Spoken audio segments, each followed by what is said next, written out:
Hello everyone, welcome to my channel pharmacy knowledge 370। दोस्तों, मैं कुछ दिनों से जो है आप लोगों के लिए इम्पोर्टेंट क्वेश्चन नहीं ला पाया, इसके लिए मैं माफ़ी चाहता हूं। अभी मैं लेके आया हूं, इंशाल्लाह ये क्वेश्चन आपको जो है एग्जाम में आएगा, अल्लाह ने चाहा तो। बहुत हालांकि मेरा गेज है, और जैसे मैंने पहले बताया कि मैं भी एक आप लोगों की तरह स्टूडेंट था आज से 3 से 4 साल पहले। तो मुझे एक अच्छी खासी एक्सपीरियंस हो चुकी है। मैं बहुत सारी चीज़ों को फेस कर चुका हूँ। तो आप लोग भी शायद वैसे ही फेस कर रहे होंगे, तो मैं उसको देखते हुए आप लोगों के लिए मैंने वीडियो बनाया है, इम्पोर्टेंट जो है क्वेश्चन का। तो मैं कुछ सब्जेक्ट का नहीं कर पाया क्योंकि मैं मुझे पता नहीं था एग्जाम कब होने वाला है, काम में इतना बिजी था कि मैं नहीं कर पाया। चलिए, नो बकवास करते हुए मैं क्वेश्चन पे आता हूँ। मेरे बारे में बाद में जान लेना, पहले जो है कल का पेपर है उसकी तैयारी करनी है, ये इंपॉर्टेंट है। हाँ, एक चीज और है, अगर आप लोग वीडियो को लाइक एंड सब्सक्राइब और कमेंट करेंगे ना, तो मुझे मोटिवेट मिलता है बनाने के लिए। तो प्लीज मुझे किया करिए, कम से कम मुझे तो सपोर्ट तो मिले कि हाँ, मेरा कोई वीडियो देख रहा है। मैं इंशाल्लाह कोशिश करूंगा अच्छे से अच्छा आप लोगों को प्रोवाइड करूं।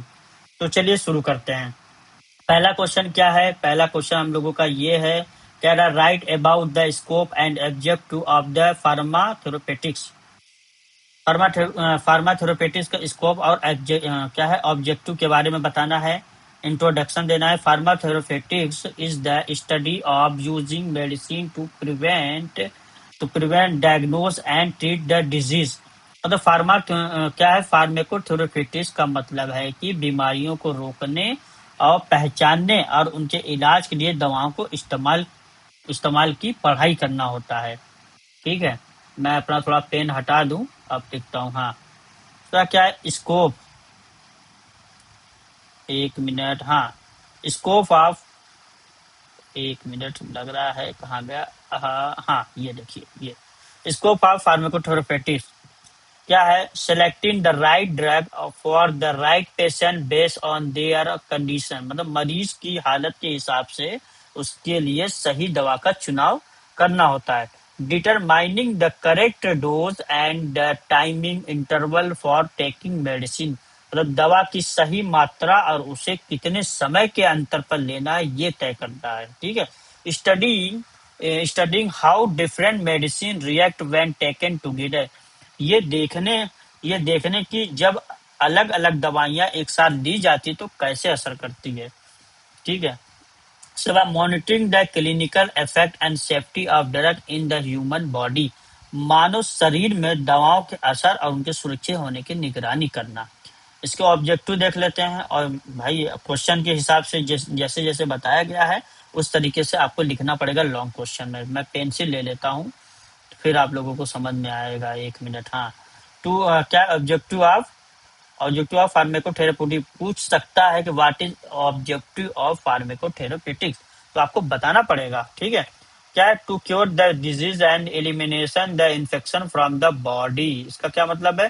बीमारी को जड़ से क्या करता है, खत्म करना, और शरीर से इन्फेक्शन को हटाना होता है। उसके बाद क्या, टू रिड्यूस, क्या कह रहा है, to reduce the pain and manage the symptom of disease. मतलब दर्द को कम करना और बीमारी को लक्षण पर काबू पाना होता है। उसके बाद to prevent the occurrence of disease through vaccination and prophylaxis. मतलब वैक्सीन और बचाव वाली दवाओं के जरिए बीमारी को होने से रोकना। To minimise the risk of side effect and adverse drug reaction.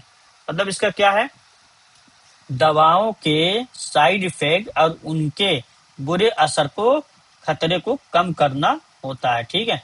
To provide the most effective treatment at the lowest possible cost. कम से कम खर्च में सबसे असरदार इलाज करना होता है। उसके बाद क्या है, right the note and essential medicine list. क्या है भैया, ये बहुत इंपॉर्टेंट क्वेश्चन है। आप लोगों को मैं बताना चाह रहा हूँ कि ये क्वेश्चन जो है बहुत ही इंपॉर्टेंट क्वेश्चन है। ये इतना जान लीजिए, ये आएगा, ये लिख के रख लीजिए, ये आएगा। वो भी आएगा जो मैंने अभी पीछे बताया, ये आएगा, ये लिखने के लिए आता है। पिछली मैं दूसरी साल, तीसरी साल, चौथी साल का पेपर उठा के देखा हूँ, ये पूछता है। या तो शॉर्ट में पूछेगा या तो लॉन्ग में पूछेगा, लेकिन पूछेगा जरूर। ठीक है। तो चलिए अब एसेंशियल मेडिसिन के बारे में जान लेते हैं। तो एसेंशियल मेडिसिन क्या कह रहे हैं, एसेंशियल मेडिसिन लिस्ट मतलब क्या है इसका शॉर्ट फॉर्म, EML। वाइवा में भी पूछते हैं, ये जान लीजिएगा, वाइवा में भी ये क्वेश्चन पूछा जाता है। Essential medicine are those drugs that satisfy the priority health care need to of the population। जरूरी दवाएं वे होती हैं जो आम जनता की बुनियादी स्वास्थ्य जरूरत को पूरा करती हैं। ठीक है। की पॉइंट ऑफ EML मतलब थोड़ा सा की पॉइंट आपको मैं बताना चाहता हूँ, ये ऐसे ऐसे लिखेंगे। लिखने का देखिए तरीका यही, अगर ऐसे लिखेंगे ना, मैं सच कह रहा हूँ, बहुत ही एग्जामिनर खुश हो जाएगा और आपको जो है अच्छे से नंबर प्रोवाइड करेगा। आप ये नहीं कि आप जो हिंदी मीडियम को हिंदी में हिंदी इंग्लिश मिक्स लिखे, और जो इंग्लिश मीडियम के लिए उनके लिए तो इसका ही क्या, वो इंग्लिश में बेहतरीन आसान वर्ड्स में लिख सकते हैं। इतना आसान वर्ड्स है, आप इसको बना के लिख सकते हैं। ठीक है। तो चलिए जानते हैं, हाँ ये हुआ। ठीक है, इसको यहाँ से शुरू करते हैं। These medicine should be available at all timing इन क्या है, एडवोकेट अमाउंट। ये दवाएं हर समय पर्याप्त मात्रा में उपलब्ध होनी चाहिए। The drug are selected based on their safety efficiency and public health relevant.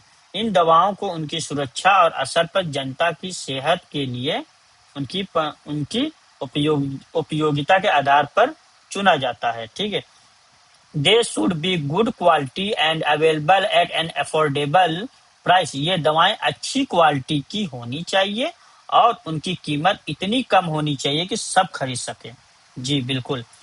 The world health organisation, जो जिसको कहते हैं WHO, WHO को फुल फॉर्म वाइवा में एक एग्जामिनर ने पूछा था कि व्हाट इज द WHO, और उसके बाद पूछा था कि WHO का फुल फॉर्म क्या होता है।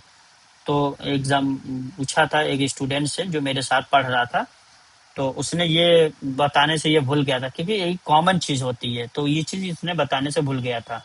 तो वर्ल्ड हेल्थ ऑर्गेनाइजेशन मतलब update the model list every 2 years, मतलब विश्व स्वास्थ्य संगठन यानी WHO हर 2 साल में लिस्ट को मॉडल अपडेट करता है। ठीक है। अब देखिए इम्पोर्टेंट एमएल क्या है, इसका इम्पोर्टेंट एमएल की जाए।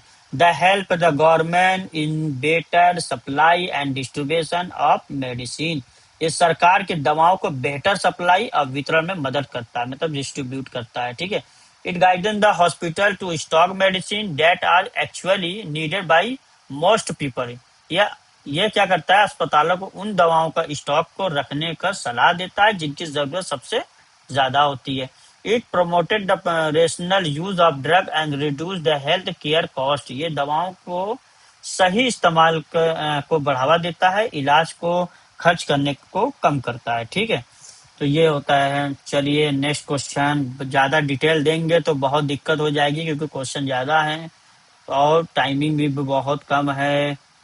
ठीक है। It ensure the even poor people get life saving treatments easily. यह सुनिश्चित करता है कि गरीब लोगों को भी जान बचाने वाली दवाएं आसानी से मिल सके। ठीक है। What do you mean by rational use of medicine, जिसको शॉर्ट फॉर्म में RUM कहते हैं। तो रेशनल ये आएगा, जितनी भी मैंने आपको दिया है ये समझ लीजिए वो आएगा ही आएगा। ठीक है। Rational use of medicine mean that patient receive medication appropriate to their clinical needs। दवाओं को तर्कसंगत उपयोग का मतलब है कि मरीजों को उनकी बीमारी की जरूरत के हिसाब से सही दवा देगा। ठीक है। उसके बाद देखते हैं आप लोगों का, हाँ ये देख लीजिए क्या है। The patient should receive the right medicine for their specific, मतलब क्या है, स्पेसिफिक इलनेस। मरीजों को उसकी खास बीमारी के लिए बिल्कुल सही दवा मिलनी चाहिए। The medicine must be given doses that meet the patients individual requirement. क्या है, दवा उतनी ही मात्रा में दी जानी चाहिए जितनी उस मरीज की शारीरिक जरूरत हो। The medicine should be taken for क्या है, एडवेक्वेट पीरियड ऑफ टाइम। क्या है, मतलब दवाई को उतने समय तक लेनी चाहिए जितने समय तक डॉक्टर ने बताया है। ठीक है। The most of the treatment should be a slow possible for the patient. इलाज का खर्चा मरीजों के लिए जितना हो सके उतना कम होनी चाहिए। ठीक है। नेक्स्ट क्वेश्चन पे चलते हैं। हाँ, अभी तो और है यार। क्या है? Correct the diagnosis and identifying the disease accurate before prescribing medicine. सही पहचान दवा से दवा देने से पहले बीमारी को ठीक से पहचानना जरूरी होता है। और अब appropriate prescription, writing the correct name and dose of the drug. सही पर्चा दवा का सही नाम और उसकी सही खुराक लिखना होता है। ठीक है, चलो ये देखते हैं। 1 मिनट, पेंसिल ले लें। पेंसिल यार बड़ा दिक्कत होती है समझाना, पेंसिल होना बहुत जरूरी है। Correct the dispensing ensuring the pharmacy gives the exact medicine prescribe. सही वितरण यानी पक्का करना कि फार्मेसी वही दवा दे जो लिखी हो। ठीक है। Patient complain, the patient must follow the instruction for the taking the medicine. मरीज का सहयोग, मरीज का जो हेल्प की जाती है को दवा लेने के सभी निर्देशों का पालन करना चाहिए। मतलब कि अगर उनको बोले कि आपको सुबह दोपहर शाम में खाना तो उनको खाना है। ठीक है, ऐसा नहीं कि सुबह में खा लिए और सुबह की दवा दोपहर में खाओ, दोपहर की दवा शाम में खाओ, ऐसा नहीं होनी चाहिए। इस बात को समझने की कोशिश करिए आप लोग। ठीक है, मैं ज्यादा एक्सप्लेन नहीं करूंगा क्योंकि टाइम बहुत कम है। बाकी तो मैं आप लोगों को जो है कर ही दूंगा। ठीक है। Why is R U M important? ये क्यों जरूरी? It prevent the wastage of expensive resource and medicine. यह महंगी दवाओं और संसाधनों को बर्बादी को रोकता है। ठीक है। It reduce the risk of adverse drug reaction and side effect. It help, ये क्या है? ये दवाओं के बुरे असर और साइड इफेक्ट के खतरों को कम करता है। It help in the preventing antibiotic resistant in the community. ये क्या करता है? ये समाज में एंटीबायोटिक दवाओं को बेअसर होने की समस्याओं को रोकने में मदद करता है। क्वेश्चन नंबर 4 की तरफ चलते हैं। मेरा क्वेश्चन नंबर 4 क्या बता रहा है भैया, ये देख लेते हैं। क्वेश्चन नंबर 4, हाँ चलो। अरे यार, ये इसमें तो बड़ी दिक्कत है यार। 1 मिनट, पेंसिल यार लेने में बड़ी दिक्कत होती है यार। एक्चुअली क्या है ना, चलो ठीक है। हाँ, हो गया। ये है क्वेश्चन, क्योंकि पेंसिल से पढ़ाने से ये होता है कि इंसान का अट्रैक्टिव दिमाग जो है ना उसी पे अट्रैक्ट हो जाता है। तो ये बहुत अच्छा ऑप्शन है कि पहले मैं पेंसिल से नहीं पढ़ाता, लेकिन अब जब मैं पेंसिल लेकर पढ़ाने लगा हूँ तो बहुत अच्छा लगता है। और दूसरी चीज ये है कि मेरा क्या मैं समझाने और क्या बताने वाला वो चीज मेरा इंपॉर्टेंट रहता है। तो क्वेश्चन नंबर 4 क्या है? What is the standard treatment of guideline? STGS, standard of treatment guideline, इसका शॉर्ट फॉर्म है, ये देख लीजिए। ठीक है। Standard treatment of guidelines are systematically developed statements that help doctor make decisions about the appropriate health care of specific disease। क्या है? Standard treatment guideline व्यवस्थित रूप से बनाए गए निर्देश है। ठीक है, जो डॉक्टरों को किसी खास बीमारी के सही इलाज का फैसला देने में मदद करता है। ठीक, चलो ठीक हो गया। आओ क्या है आगे, चलो नेक्स्ट क्वेश्चन क्या है। हाँ, ये है। ठीक है। हम्म, हम्म, तो दे आर प्रोवाइड, हाँ teacher, they provide the consistence and prevent the way to treat the particular condition. ये किसी बीमारी के इलाज के लिए एक जैसा साबित किया जा सकता है। देखो दोस्तों, थोड़ा सा इग्नोर करना क्योंकि मुझे पेंसिल जो है बदलने में और उसमें करने में दिक्कत हो रही है, तो उसके लिए मैं माजरत चाहता हूँ।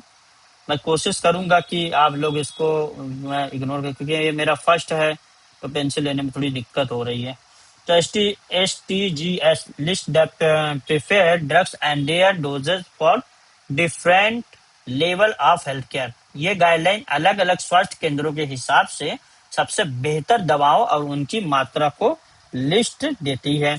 This guideline are based on the list scientific evidence and clinical experience. यह निर्देश नए वैज्ञानिकों सबूतों और क्लिनिक अनुभवों पर आधारित होते हैं। ठीक है। उसके बाद why do we need STGS, इनकी जरूरत क्यों होती है? ठीक है, इनकी जरूरत क्यों होती है? तो इनकी जरूरत इसलिए होती है to ensure that every patient receive the same quality of care regardless of the doctor. यह सुनिश्चित करने के लिए कि हर मरीज को एक जैसा एक अच्छा इलाज मिले, चाहे डॉक्टर कोई भी हो। ठीक। The help in training health worker by the providing a clear protocol of follow। ये स्वास्थ्य कर्मियों को ट्रेनिंग देने में मदद करते हैं क्योंकि इनमें पालन करने के लिए एक साफ तरीका भी दिया होता है। STGS help the managing the supply of medicine more effectiveness। ये दवाओं की सप्लाई स्टॉक को बेहतर तरीके से मैनेज करने में हेल्प करती है। ठीक है। They protect doctor by providing standard legal and professional framework for treatment. ये डॉक्टरों को इलाज के लिए एक स्टैंडर्ड कानूनी प्रोफेशनल ढांचा देकर उनकी सुरक्षा करते हैं।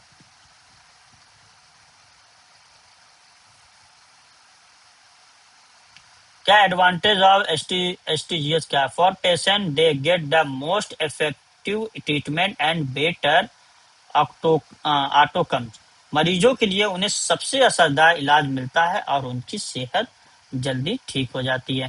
For doctor it reduce confusion and provides a quick reference for therapy. डॉक्टरों के लिए ये उलझन जो है कम करता है और इलाज के लिए ये तुरंत जो है काम आने वाला रेफरेंस देता है। ठीक है। For pharmacist it make it easier to manage the stock of essential drug. Pharmacist के लिए जरूरी दवाओं का स्टॉक को संभालना आसान हो जाता है।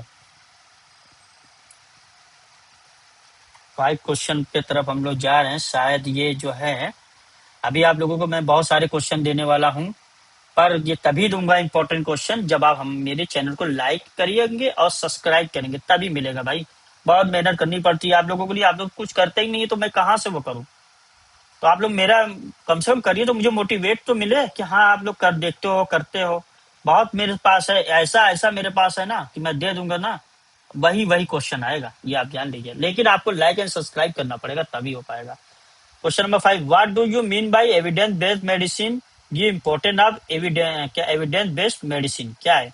तो इंट्रोडक्शन पहले जानिए। Evidence based medicine is the use of the best and most current scientific research to make decision about patients care. क्या है एविडेंस बेस्ड मेडिसिन? का मतलब है मरीजों को इलाज का फैसला लेने के लिए सबसे नए और बेहतरीन जो वैज्ञानिक शोध या रिसर्च का इस्तेमाल करना होता है। ठीक है। उसके बाद क्या है? बेस्ट रिसर्च एविडेंस क्या कंपोनेंट ऑफ ईबीएम? ईबीएम क्या होता है? Best research evidence using result from the clinical trial and laboratory studies. बेहतरीन रिसर्च के सबूत क्या है? क्लिनिकल ट्रायल और लैब स्टडीज से मिले नतीजों का इस्तेमाल करना। Clinical expertise the doctor on experience and skill in treating patient. Clinical अनुभव मरीजों को इलाज करने में हेल्प करता है और अनुभव को हुनर बनाता है। पेशेंट वैल्यूज क्या है?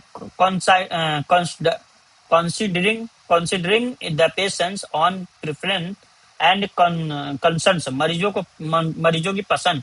इलाज के दौरान मरीजों की अपनी पसंद और उसकी चिंताओं का ध्यान रखना होता है।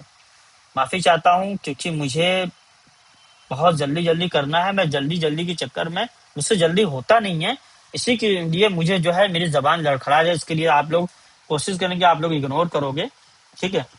Important are evidence-based medicine. It ensures that patient receive the most effective and safest treatment available. यह सुनिश्चित करता है कि मरीजों को उपलब्ध सबसे असरदार और सुरक्षित इलाज मिले। It help doctor stay update with the latest advancement in medical science. यह डॉक्टरों को मेडिकल साइंस में होने वाली नई तरक्कियों को के साथ अपडेट रहने में मदद करता है।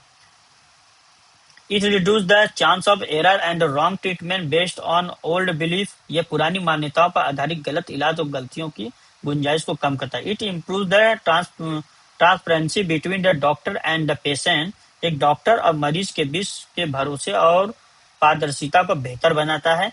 It helps the saving healthcare cost by avoiding unnecessary test and medicine. यह फालतू के टेस्ट और गैर जरूरी दवाओं को रोककर इलाज को कम करता है। तो मेरे प्यारे दोस्तों, ये कंप्लीट हो गया आपका इम्पोर्टेंट क्वेश्चन। ठीक है, अब मैं नेक्स्ट क्वेश्चन जो मैं लाऊंगा अभी कुछ ही देर में मैं अपलोड करूंगा, आप लोग उसको देख लीजिएगा। लेकिन मेरे वीडियो पर लाइक एंड सब्सक्राइब होना चाहिए और एक अच्छा सा कमेंट होना चाहिए। मैं आप लोगों के लिए मेहनत कर रहा हूँ तो आप मुझे मोटिवेट तो करो। हाँ, मैं अभी इसमें नया हूँ, मैं पढ़ थोड़ा, लेकिन मैं पढ़ाते पढ़ाते इंशाल्लाह मैं अच्छा बन जाऊंगा। और एक चीज बात, ये क्वेश्चन आएगा मेरे मेरे प्यारे दोस्तों, आप लोग पढ़ के जाइए, याद कर लीजिए, स्क्रीनशॉट ले लीजिए और आपको जो है लिख लीजिएगा, ये पक्का आएगा इंशाल्लाह। ठीक है, आप भरोसा रखिए, अल्लाह ने चाहा तो जरूर आएगा। तो चलिए मिलते हैं नेक्स्ट वीडियो में।